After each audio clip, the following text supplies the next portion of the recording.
सभी बच्चों को नमस्कार। हम बात कर रहे हैं सिंगेज कैलकुलस या क्लास 12 आर डी शर्मा सिंगेज का चैप्टर 10, 12 आर डी शर्मा का चैप्टर 21 डिफरेंशियल इक्वेशन अवकल समीकरण, जिसको हिंदी में कहा जाता है अवकल समीकरण। अवकल समीकरण इसमें एक कॉन्सेप्ट आता है linear and non linear differential equation. Generally ये पूछा नहीं जाता है। कभी कभी एक डिफरेंशियल इक्वेशन दी हुई होती है और उसमें आपसे कह देते हैं कि भाई इसकी डिग्री बताओ, ऑर्डर बताओ, और ये लीनियर है नॉन लीनियर है ये बताइए। तो एक उसको देख करके हम थोड़ा पहचानेंगे कि वो लीनियर है नॉन लीनियर है। उसके लिए कुछ फंडे हम बताए जा रहे हैं, हमने नोट कर रखा है, वो नोट कराए जा रहे हैं। समझ जाइएगा। देखो, आप जानते हैं कि y is the function of x जब लिखा होता है और तो x होता है इंडिपेंडेंट वेरिएबल,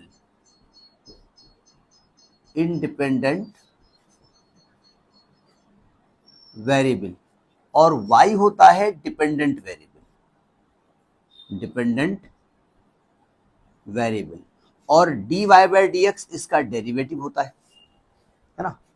और डिफरेंशियल इक्वेशन कुछ इस फॉर्म की लिखी होती है। हम एक फॉर्म लिखे दे रहे हैं, कैसे लिखें, ऐसे इस प्रकार की हो। मान लिया P0 dn y by D X की power n plus P1 dn minus 1 y upon D X की power n minus 1 up to so on plus Pn y is equal to q। कुछ इस प्रकार की कोई इक्वेशन लिखी हो, चूंकि इसमें जो P0, P1, P2 up to Pn और Q ये जो लिखे हैं, या तो ये कांस्टेंट है और या तो ये x के फंक्शन है, या तो ये कांस्टेंट है या तो ये x के फंक्शन है, मतलब इंडिपेंडेंट वेरिएबल के फंक्शन है। x बोले तो इंडिपेंडेंट वेरिएबल के फंक्शन है, ठीक है। तो इस प्रकार की जो डिफरेंशियल इक्वेशन होती है इसको हम कहते हैं लीनियर डिफरेंशियल इक्वेशन, ठीक है। अब कब ये लीनियर नहीं होती है, कब लीनियर गड़बड़ कर जाएगी तो लीनियर नहीं होगी, तो उसको आप पॉइंट टू पॉइंट में लिखवा दे रहा हूं और वो नोट कर लीजिएगा। जैसे कोई भी क्वेश्चन पकड़ में आए आप फट से समझ जाइएगा कि अच्छा हाँ ये बताया गया था, और वहां पर उसको आप बता दीजिएगा लीनियर नहीं है। मैं लिखे दे रहा हूं, देखो। पहली बात कहते हैं if the differential equation in differential equation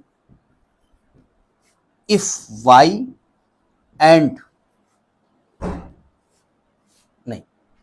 y is in the form of, y की बात हो रही है, y बोले तो डिपेंडेंट वेरिएबल की बात हो रही है, मैं इंडिपेंडेंट बात नहीं कर रहा हूं। y is in the form of transcendental. देखो, ट्रांसेंडेंटल को ज्यादातर जब ट्रिग्नोमेट्री पढ़ाई जाती है तो कुछ लोग वहां बताते हैं ये ट्रांसेंडेंटल फंक्शन है। तो सही बात है, ट्रांसेंडेंट अगर y जो है ना वो ट्रांसेंडेंटल फॉर्म में दिया हो, जैसे e टू पावर y दिया हो, साइन y दिया हो, लॉग y दिया हो, तो इस प्रकार से अगर इक्वेशन है तो ये नॉन लीनियर डिफरेंशियल इक्वेशन होगा। मैं बात कर रहा हूं y की। अगर e टू पावर y हो, साइन y हो, लॉग y हो, तब ऐसा होगा।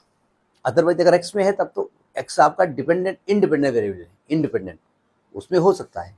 लेकिन अगर y के टर्म में अगर आप dy बाई dx लिख रहे हो, y को x के रेस्पेक्ट में डिफरेंशिएट कर रहे हो, x के रेस्पेक्ट में रेस्पेक्ट x का कर रहे हो, तो अगर x का रेस्पेक्ट कर रहे हो तो x इंडिपेंडेंट है, y उस पर डिपेंड करता है। तो अगर y के टर्म में कोई ट्रांसेंडेंटल फंक्शन हो तो ये नॉन लीनियर डिफरेंशियल इक्वेशन होता है। पकड़ में आ गया। दूसरा पॉइंट,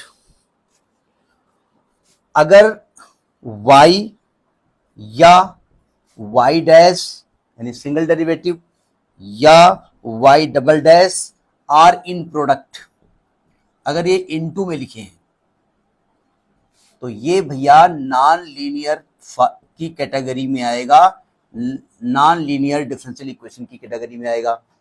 यानी इंडिपेंडेंट, वो इंडिपेंडेंट गड़बड़ हो जाता है।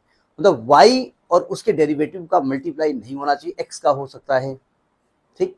अगर ऐसा है तो ये नॉन लीनियर होगा। तीसरी बात, फॉर लीनियर, इसमें पॉइंट इसलिए नोट कर लिए हैं कि मतलब कोई मिस ना हो जाए, इसलिए नोट कर लिए। For linear differential equation the power of dependent variable and it's derivative should be unity.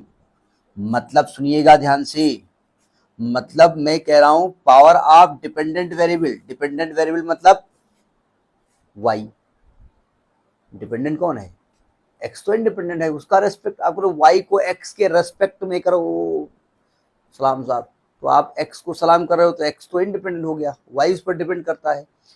तो कह रहे हैं कि अगर डिफरेंशियल इक्वेशन में पावर ऑफ डिपेंडेंट वेरिएबल बोले तो y और उसका डेरिवेटिव यानी dy बाय dx वो यूनिटी होना चाहिए, यानी 1 होना चाहिए। अगर पावर ज्यादा है तो वो लीनियर डिफरेंशियल इक्वेशन नहीं होगा। मतलब आप कहो कि भाई dy बाय dx का होल स्क्वायर कहीं लिखा हो, कहीं पर d2y बाय dx स्क्वायर का होल ऐसा होल क्यूब लिखा हो, कहीं पर y स्क्वायर लिखा हो, नहीं चलेगा। हाँ, dy बाय dx हो सकता है, d2y बाय dx स्क्वायर हो सकता है, लेकिन डिग्री जो उसकी पावर है y सिंगल हो सकता है, लेकिन स्क्वायर नहीं हो सकता है। मल्टीप्लाई तो नहीं हो सकता, यहाँ लिखा मल्टीप्लाई नहीं हो सकता है, y का उसके डेरिवेटिव का नहीं हो सकता है। अगर है तो नॉन लीनियर है। लीनियर में डिपेंडेंट वेरिएबल y की पावर 1 हो चलेगी, डेरिवेटिव सिंगल पावर में हो, डिग्री 1 हो चलेगी, लेकिन अगर नहीं है तो यानी ये नॉट अलाउड है, लीनियर में ये नॉट अलाउड है। अगर ऐसा है तो ये लीनियर डिफरेंशियल इक्वेशन नहीं है। समझ में आई बात? ठीक है। अगली बात, कुछ बातें हैं इन्हें नोट कर लीजिए और इन्हीं को देख करके पहचान जाओगे, अदरवाइज वो हम अंग्रेजी छाटें और समझ में नहीं आएगा आपको क्या कहा जा रहा है। अगला पॉइंट है, चौथा पॉइंट ये कहा गया है कि इट इज नॉट अलाउड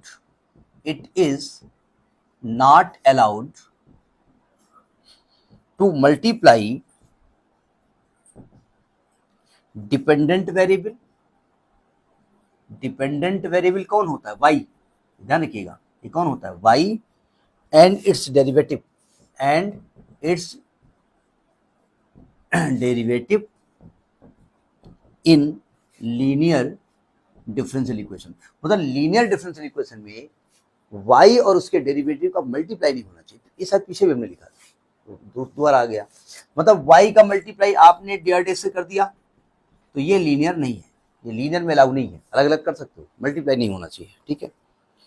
और एक और पॉइंट हम बता देते हैं, एक और पॉइंट है कि इट इज अलाउड। अब आपने सब में तो नॉट अलाउड कहा, कुछ अलाउ भी तो कर दो भैया। तो एक आध चीजें अलाउ कर देते हैं। तो कहा गया इट इज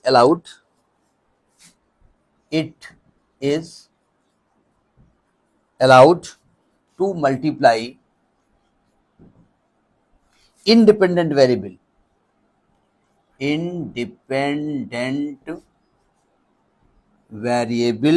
to dependent